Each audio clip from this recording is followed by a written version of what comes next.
ताकि हम खाने के लिए कुछ पैसे कमा सकें। शहजादी ने बेद बुनना शुरू किया, लेकिन सख्त लकड़ियों ने उसके नाजुक हाथ जख्मी कर दिए और उसके हाथों पर निशान पड़ गए और तकलीफ बढ़ने लगी। जल्द ही सख्त धागे ने उसकी नर्म उंगलियां जख्मी कर दी, यहाँ तक कि खून बहने लगा।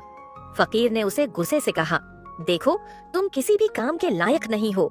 मैंने तुमसे शादी करके वाकई एक बुरा सौदा किया है।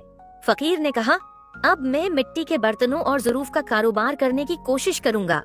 तुम्हें बाजार में बैठकर ये बर्तन बेचने होंगे। शहजादी ने दिल में सोचा कि अगर लोगों ने उसे बाजार में बैठकर बर्तन बेचते हुए देख लिया तो वो कितना मजाक उड़ाएंगे। लेकिन उसके पास कोई चारा न था।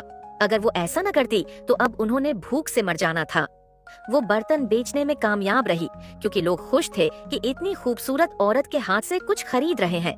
जो कीमत वो मांगती लोग खुशी से दे देते थे। उस रात पहली बार उनके पास दिल भर के खाने के लिए सामान था। दूसरी दफा भी शोहर ने मजीद मिट्टी के बर्तन तैयार किए। शहजादी इन्हें लेकर बाजार के कोने में बैठ गई, लेकिन अचानक एक शराबी सिपाही घोड़े पर सवार तेज रफ्तारी से आया और सीधा बर्तनों के दरमियान घुस गया। उसकी वजह से तमाम बर्तन टूटकर हजारों टुकड़ों में बिखर गए। शहजादी ये देखकर रोने लगी। जब वो घर पहुंची तो उसके शोहर ने उसे खूब बेइज्जत किया और कहा कि ये सब उसकी अपनी गलती का नतीजा है और वो किसी काम के लायक नहीं है।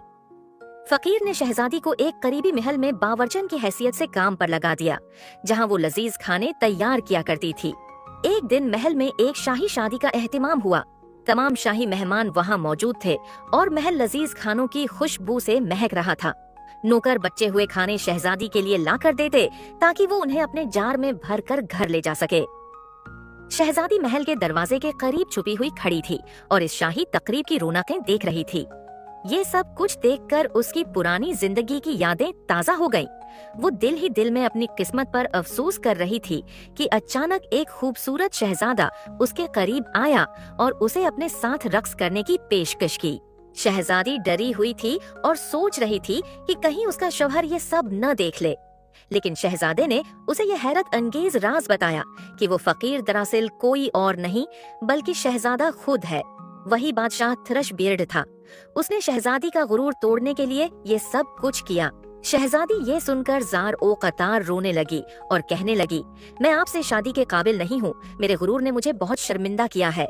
लेकिन शहजादे ने कहा, ये सब गुजर गया और अब से हमारे अच्छे दिन शुरू हो चुके हैं और यह कि आज उन दोनों की शादी है।